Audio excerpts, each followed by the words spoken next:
that do, as far as the knowledge, is huge. I take so much for granted for those who haven't fished. They don't have any idea. I gave them a couple of our lures I had in the car, and they're like, "Do you put a hook with this?" I'm like, "Oh my, we've got to talk, right?" And so I was reminded that my videos sometimes go over people's heads because I'm not talking about the basics of trout fishing and bluegill fishing and those types of things, and I need to be because there's a whole generation now. What's weird is we have all these pages coming out and YouTube channels coming out like the Guggen Squad and those types of things. And they're actually good because they're getting kids into fishing that have not been fishing a whole lot, and they're making it exciting for them. So I'm all for it. These channels with young guys and girls fishing and carrying on the tradition of what we do for what we take for granted. I fish, I catch them, and I eat them. It's a lifestyle. Yeah, and with the type of lure that Trout Magnet is, it's feeding right into what I consider the best way to get people to start fishing, and that's with panfish. You bet. I love it. I just took the boys out this week, and we went to a little pond somewhere, and I've been trying to get them fishing out here, but we've been doing some of the streams and stuff. Water moves real fast. We're not set up for fishing here yet. So we hit this little pond, and my oldest boy, first cast, bam, bluegill. And we stood there for 2 hours catching fish, and they didn't stop the whole time. They loved it. You bet. And I think that's and it's the same deal. We were catching little 3-inch, just little tiny bluegill. You bet. And to any other seasoned fisherman, they'd probably go, "Oh God, this place sucks." That's right. I was having a blast. You bet. And I had a conversation with my buddy yesterday. I was like, "Wouldn't you like to go back to where my son is at 10, catching that, 4 and 5 inch sunfish and just fired up?" Right? I mean, he was just fired up, and I wish I could do that. Sometimes it's hard. I know Sean's dad and his brother have a real big problem with catching little fish, don't they, Sean? Yeah, if it's not, a 5-pound bass to them, it's not a real fish. But in all fairness, my dad grew up in Florida, and bluegill down there completely different than bluegill up here. So I catch a bluegill and take pictures and show my dad, and dad's like, "Well, where's the fish?" Or I catch a bass, and dad's like, "Well, you caught bait, son. What are you doing?" So it's always been fun talking fishing with dad from where he grew up in Florida. Yes, totally different. He's underplaying the enthusiasm of his dad. He could probably do a pretty good impression if he wanted to. But the other thing I like about the bluegill, the sunfish, especially around southern Ohio, those green sunfish that we'd catch in our little creeks, they are the most beautiful fish I think you can catch. You bet. And that's what we caught a bunch of yesterday. They got all those bright orange and green colors in them. They're just so pretty. Love it.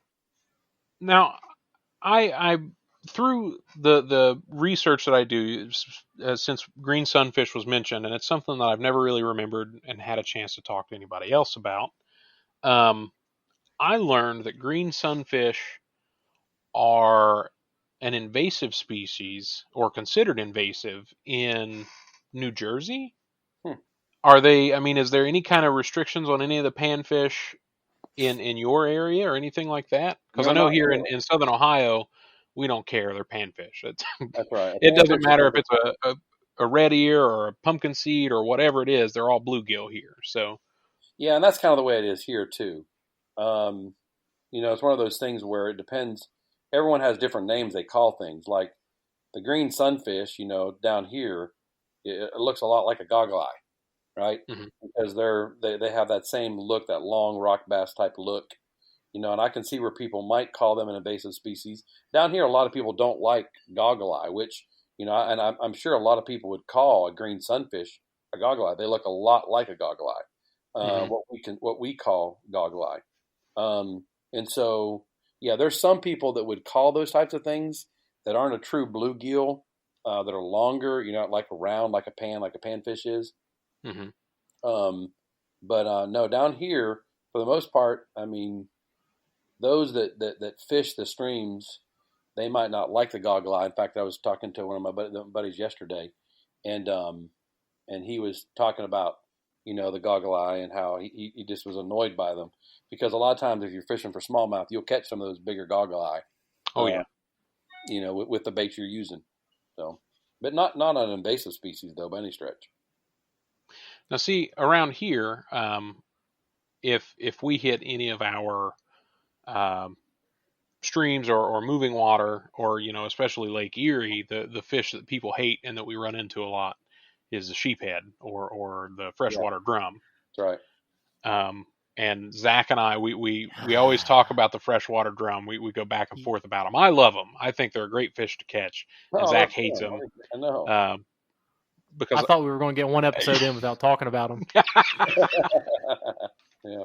Well, and sunfish is kind of a weird terminology too, because a green sunfish is different than just a straight sunfish. So there's just kind of weird how people will call something, and we'll call something down here in the south something, you call something in the north, and they're the same fish but different names. Mm-hmm. So I hear that a lot with people calling sunfish, and the green sunfish is different than a straight sunfish. So yeah, but listen, here's the thing. It goes back to that idea of the fly fisherman and the spin fisherman. And Sean, your dad, right? I am a equal opportunity catcher, and I Absolutely. like to catch fish. And so, and the majority of the people I take are like that. They want to go catch fish. Now, if you're catching small fish, what do you say? Well, I like to catch bigger fish. But when you're catching no fish, you just want to catch something. And so, that's why the trout magnet is so amazing. In fact, there's somebody started a page out there, all the things caught on a trout magnet. And I saw one yesterday that I've never seen. That was a sturgeon, and it was actually caught in the mouth. Huh? I know. That's what I said. Well, who's fishing with a light line enough? It looked to be about a 8 to 10 pound sturgeon. It didn't look big, but I was just like, now that's one. But man, every species known to mankind with that trout magnet. And the good thing about it is it typically catches something because it's so small.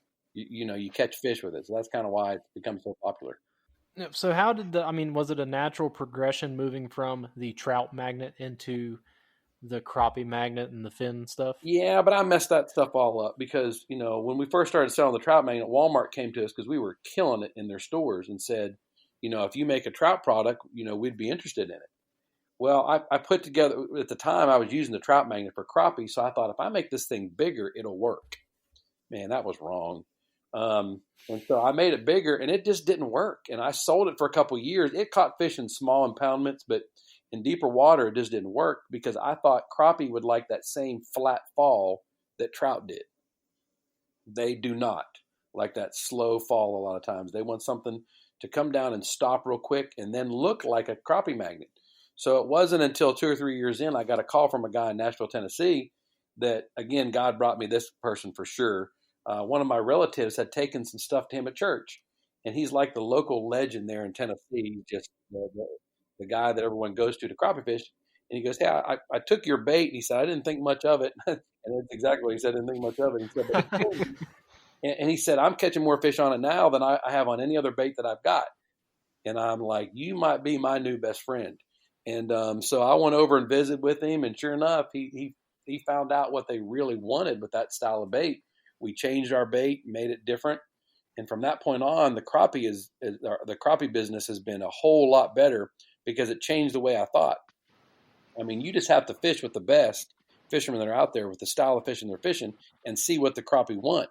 And when you put those two things together, typically you come out with great bait. So now we've got a whole line of crappie baits. You got the crappie magnet, slab curly, slab magnet, all these baits, Popeye jigs, fin spins, fin spin pro jigs, all these are really brought by the best fishermen in the world, fishing the way they fish for crappie, which is, there's so many different ways, and catching them. And so now we have this whole line of baits in the crappie world that really hits, no matter how you fish for crappie, we usually have something for you.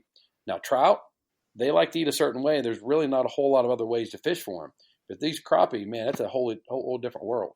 Yeah, I've never used one of the Popeye jigs, but I've never done well with hair jigs to begin with. Yep, me too. I'm not a big fan of them. I know they work, and I make them, but I'd use a trout magnet. In fact, I went with a guide in Mississippi last summer, and it's one of the biggest Popeye guides in the country. And he had been calling us, wanted our Popeye jigs, wanted us to be on our pro staff. So I said, let me come and fish with you. I said, I want to see what you're doing. Well, I get over there, and I'd asked him the question on the phone, and he said he had, but I don't think he gave it a true try. Or maybe he didn't even try. Something was about it. But anyway, I get in the boat with him, and we start fishing with Popeye jigs. And I saw what he was doing. He was fishing about 10 to 15 feet deep with a pretty good-sized split shot over brush tops in super clear water. And so I brought one of my poles, put a trout magnet on, and I went to just crushing it with a trout magnet. Well, he's not a Popeye jig anymore. He's a trout magnet guy. In fact, you look at his site, it's all about trout magnets, how he catches them on these clear lakes. And so I'm not a big hair jig. There's certain places that I think it works really well, but it's all presentation. The thing about that Popeye jig, it falls really slow. It's got a different look to it, and in clear water can be really, really good. But whenever that happens, I've got something I think that's a little bit better. And this may be a question that's slightly controversial and off topic, but your company, I mean, the first video I seen, you talk about how it's a Christian-based company. Yeah. Obviously, you're very passionate about your faith. Do you find that there's any trouble in today's times with having a company like that? Yeah, it's funny. We were just talking about our mission statement today at our business, and it's one of those things where we've just made a choice that we're not going to put it in anybody's face. I don't want you to be offended by the fact that my faith is something that's very important to me. I am so far from perfect, but I believe that there's a God who created this universe, who sent His Son to take care of me because I'm not perfect. And so telling that story and what we believe about it, we believe is important. At the end of the day, my legacy, I hope, is not that I made a really good fishing lure, but that I used a fishing lure to talk about Jesus Christ. And so I see that with Willie, the Duck Commander crew. And has there been times it's hurt them? You bet. There's been times that it's caused controversy that I wish we didn't have. But at the same time, I think it's super important, to lead with what's most important. Our faith first, my family, and then we'll talk about fishing. But is it going to hurt us? Yeah, I think there's times that there's going to be people that are going to go, I just don't think I want to buy that product. And man, I'm sad for when that happens. But I think I've got a greater calling to talk about, my relationship with Jesus Christ that could change someone's life. Yeah. And so, it's important, but it's probably going to hurt us at some point. Well, I mean, the reason I ask, me and Sean, before you came on, we were just talking a little bit about, different outdoor recreation groups that use the same resource, but they use it differently, and they clash heads a lot of times. Well, it seems like it's a common theme that you have two groups of people that don't necessarily agree on everything, but there's one common thing that binds them all together. So with your company, there might not be people that agree with your religious views, but you're all passionate about fishing, you bet, conserving the resource. And I think sometimes some of that stuff can bridge some of those gaps and allow some genuine conversation to get through. Well, I hope so. Yeah, I hope so. Because we all don't have to agree. I mean, we don't have to. And we all have different ideas and thoughts, on life and what's important. But at the same time, there's some commonality between all of us. COVID's kind of taught us that, right? We need each other. Yes, COVID's taught us a lot of things. It's very strange. Yeah, the things it taught us, I didn't know I needed to learn. Yeah. But, it's been good. I mean, there's been good come out of this horrible experience.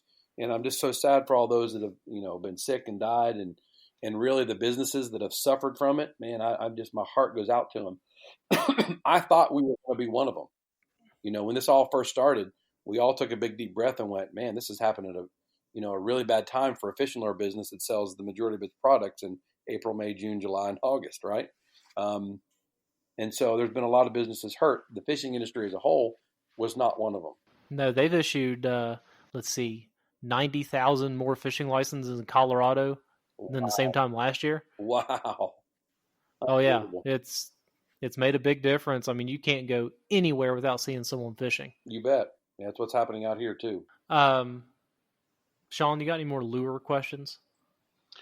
The only one that I would ask is looking at the offerings that you guys have in your trout line. We've talked about the trout magnets. We've talked about the trout bugs. the typical tried and true trout lures, right? The Mhm. one thing that sticks out to me that I'm confused by